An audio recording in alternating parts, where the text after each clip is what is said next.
नमस्कार, मैं Manoj Vishwakarma, social activist, art activist और साइंटिस्ट। साथियों, अभी आप देखते हैं कि चारों तरफ सुविधाएं बढ़ गई हैं, लेकिन हम खुशियों से वंचित होते जा रहे हैं। मतलब सुविधाएं तो बढ़ गई, पैसा बढ़ गया, संपन्नता बढ़ गई, लेकिन खुशियां हमें मतलब एक तरह से दुर्लभ चीज हो गई है। तो मैं बता रहा हूँ कि खुशियों के लिए छोटी छोटी चीजें आपको क्या करनी जरूरी है। बहुत ज्यादा पैसा या बहुत ज्यादा फैसिलिटी आपको जरूरी नहीं है, लेकिन जो आपके पास है उसकी कदर करना बहुत जरूरी है। क्योंकि आज आपके भाग्य में जो आपके पास आ गया, कल और बढ़िया होगा, और बढ़िया कोशिश करते रहो। और जो नहीं होता तो कई बार डाउन भी होता, कई बार अच्छा कोशिश करते रहो तो कुछ आप भी होगा। कई बार बहुत अच्छा कोशिश करने के बाद भी कई बार नहीं मिलता। वो ऊपर वाले ने डिसाइड कर रखा है, आपके हाथ में क्या काम करना है, रिजल्ट क्या आएगा ऊपर वाले के हाथ में। मैं सिंगर बनना चाहता हूँ, मेरी पैरालिसिस होगी, भैया नहीं कर सकता। अगर वो चाहेगा तो पता नहीं कैसे कैसे रास्ते बनाएगा, मेरे को गाइड भी मिल जाएगा, कुछ मेंटर भी मिल जाएगा, मुझे सिखाने वाला मिल जाएगा, मैं उस वहाँ तक पहुँच जाता हूँ। तो हमारे लाइफ में जो अलग अलग घटनाएं घटती हैं, जब आप कुछ कोशिश करते हो, 2-4 बार कोशिश की और आपका काम नहीं बना, तो आपके मन में डर सा बैठ जाता है। और खास तौर से जब उदासी के दौर करते हैं, देखो जीवन में बड़ी घटनाएं कहाँ से घटती हैं, माइंड के बारे में बता रहा हूँ। जब आप इमोशन की पीक पे होते हैं, यानी बहुत खुशी या बहुत गम, बहुत खुशी में हो तो कोई दिक्कत नहीं, लेकिन जब आप बहुत गम या उदासी की स्थिति में, बहुत स्ट्रगल की स्थिति में होते हो, उस समय आपके माइंड में अलग अलग जो विचार चलते हैं, 60,000 विचार जो हमारा माइंड रोज प्रोसेस करता है, 25 लाख सूचनाओं को आंखें प्रोसेस करती हैं। तो क्या होता है, जब आप उदासी के दौर में होते हैं तो उस समय हमारा माइंड जो अलग अलग आंखें अलग चीजें देखती है, माइंड जो अलग अलग आंखों के सामने आ रही है, तो कोई भी चीज उस समय अगर आपके माइंड को क्लिक कर दिया, कनेक्शन बन गया, उसको बोलते हैं ट्रिगर। जैसे आपको नींद आ रही थी और आपको नींद आई थी, उस समय आप बैठे थे टेबल पर, कोई चीज देख रहे थे, सामने कोई चीज, जैसे टेबल पर कई चीज रखी होती है और कोई चीज रखी थी, कोई बुक रखी थी, और वो उससे ट्रिगर बन गई। तो अगली बार जब आप बैठे, नींद आना जरूरी नहीं है, जैसे उस चीज पर देखोगे आपको वो नींद आ जाएगी। ऐसी अलग अलग एक्टिविटी होती हैं, कोई जो नेगेटिव होती है, जैसे रिश्तों में खोखलापन क्यों हो रहा है। अब जैसे आप किसी से बात कर रहे हो और बात आपकी फोन पे बात हो रही है, गुस्सा चल रहा है, गुस्सा चल रहा है, उस समय आपको किसी की शक्ल दिखी, हो सकता है घर का, आपकी बीवी बच्चे कोई भी हो, उस समय जो शक्ल दिखी वो ट्रिगर बन गया गलती से। तो अगली बार आपको गुस्सा लाने के लिए किसी और को चीज को करनी चाहिए, तो उसकी शक्ल दिखती है, गुस्सा है, तो ये ट्रिगर बन जाता है। इसका हमें सिखाया जाता है, ये छोटी छोटी चीजें जरूरत में, खासतौर से रिश्तों में होता है। बेडरूम इसलिए कहते हैं, बेडरूम में झगड़ा नहीं करना चाहिए। लोगों को पता नहीं, तो औरतें तो आजकल किसी को कुछ समझती नहीं है, झगड़ा करेंगे फिर क्या होगा, उनकी खुशियां जाएंगी ना।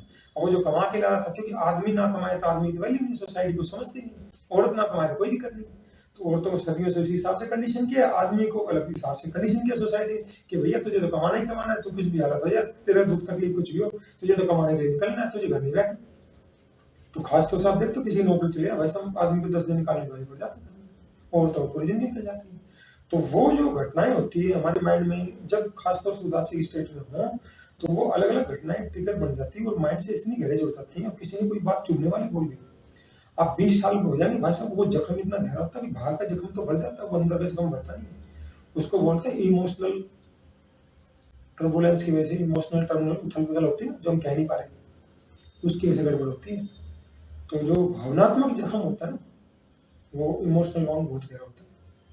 तो कई लोग होते हैं जिनकी आदत ही ऐसी उठपटांग बोलना, नेगेटिव बात बोलना, आप कितने अच्छे कर लो, कितना उसका भला कर लो, उन्होंने करना। तो आपने क्या करना है, इन घटनाओं से, देखो हर एक से लड़ाई करना समाधान है नहीं, कोई गाली दे आपके हाथ में नहीं, लेकिन आपके हाथ में क्या है कि आप ऐसे लोगों से थोड़ी दूरी बना के चलो, लड़ाई नहीं करनी, थोड़ी दूरी बना के चलो। उनकी आदत है गलत काम करनी, उनका आदत नहीं, क्योंकि दुनिया में अच्छाई बुराई दोनों रहेंगे, उनको तो फर्क नहीं पड़ा, उनको तो काम ही नेगेटिविटी के करने हैं, गलत काम चीज करना। लेकिन आपको अपने आप को बचा रखना, क्योंकि आपके माइंड में थोड़ी बहुत चलेगी और आपका माइंड डिस्टर्ब रहेगा तो आप अच्छा काम नहीं कर पाओगे। और बड़ा काम करने के लिए हमें लाइफ एनर्जी को बचाना बहुत जरूरी है। जो हमारी एनर्जी, हमारे माइंड में जो विचार चलते रहते हैं, थलकुथल चलती रहती है, वो डिस्टर्ब हो जाता है, उसको नेगेटिव चीजों को रोकना बहुत जरूरी। दुनिया में घटनाएं तो घटेंगी, वो आपके हाथ में नहीं रोकना, गाली दे रहा आपके हाथ में नहीं है, लेकिन उसका असर होगा नहीं होगा वो आपके हाथ में। तो खासतौर से आप उदासी के दौर में जो औरतें आजकल ड्रामा कर रही है, उनसे निवेदन है कि भैया अपने घर की खुशियों को अंदर रखें। आप से आपके घर में तो आप एक कमरे में गुजारा कराओ, उसमें 200 रुपए का सूट डाल लेते हैं, और यहाँ के शादी के बाद उसको सब कुछ ऐसा चाहिए, सब कुछ ही मुझे पका पकाया मिल जाए। तो कोई फ्री में आ रहा है, तुम प्रेशर बनाओगे, वो बंदा हार्ट की बीमारी और इसीलिए तो वो मर जाएगा जब चाहोगे, फिर वो वैसे मुंह मारे जो ये अवैध संबंध में घूम रही है ना, उनकी इज्जत नहीं होती कभी भी। ठीक है, तुम कुछ आवारागर्दी कर लो तो उनको रेस्पेक्ट नहीं मिलती। जब घर परिवार में कुछ शुभ काम होता है, इसी औरतों के पास बिठाते हैं, सोसाइटी में सब पता चल जाता है कौन कैसा है। तो आप ये जो गलत चीजें कर रहे हैं, जो अपने घर में परिवार के लोगों के साथ ऐसा कर रहे हैं, तो आप अपनी खुशियों को खत्म कर रहे हैं। अगर आप अपने जीवन में खुशियाँ चाहते हैं तो वो खुशियाँ जभी आएँगी जब उनकी कदर करोगे। घर जा रहा खाना बना रहा कोई आया तो उसको बड़बड़ाहट मत करो। माई का आए तो शाही पनीर ही बन जाए, कोई दिक्कत नहीं है, लेकिन और कोई आया तो सर दर्द हो जाए। तो आपको इन चीज़ों को समझना पड़ेगा। जब गाड़ी ठीक चले, जब आपको तकलीफ आएगी तो उस समय आपके अगर संबंध खराब हुए तो कोई काम नहीं आएगा। उस समय आप रोओगे, तड़पोगे। और अगर आपने संबंध अच्छे होंगे, आपने लोगों के दुख तकलीफ में काम आते हो, तो कोई ना कोई आपके साथ खड़ा होगा, आपको पता नहीं चलेगा तकलीफ कैसे मिली। पहले ज्वाइंट फैमिली यही तो कि एक को तकलीफ है, कोई बात नहीं, दूसरा संभालने वाला है। कोई एक्सपायर हो छोटी है, कोई बात नहीं, बच्चों को पढ़ा लिखा दिया करते। रिश्तेदारी में कई साल रुक जाया करते, वो सहन शक्ति रहती है। आज वो चीज़ें हैं, पहले बच्चे खेलते थे, झगड़ते थे, वो चीज़ें आजकल के बच्चे हैं क्यों नहीं, बॉन्डिंग ही नहीं है, इसीलिए तो सुसाइड कर रहे हैं।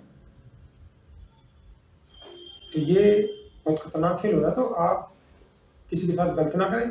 और अगर आप सोचें मेरा कुछ नहीं बिगड़ रहा है तो फंसा कुछ भी कर लेंगे, तो भैया आपने जो अवैध वसूली का किसी बदुआ का पैसा लिया है, वो आपके घर में खुशहाली नहीं लेगा। मैंने बहुत सारे देखे जो बहुत जज भी समझते हैं आप लोग शातिर कहीं ना कहीं फंसते, अंदर से वो परेशान होते हैं क्योंकि उनके घर की खुशियाँ छीन जाती है। जब कुदरत जब हिसाब किताब होता है ना, क्योंकि उसने आज जो एंजॉय करा कभी अच्छा किया था, आज जो गड़बड़ कर रहा है, जिस दिन हिसाब का पूरा होगा वो उसकी घर की खुशियाँ भी खत्म होती है। चाहे वो जज हो, वकील हो, चाहे कोई कितना बड़ा ऑफिसर हो, कितना बड़ा पॉलिटिशियन हो, कितना बड़ा क्रिमिनल मेंटेलिटी हो।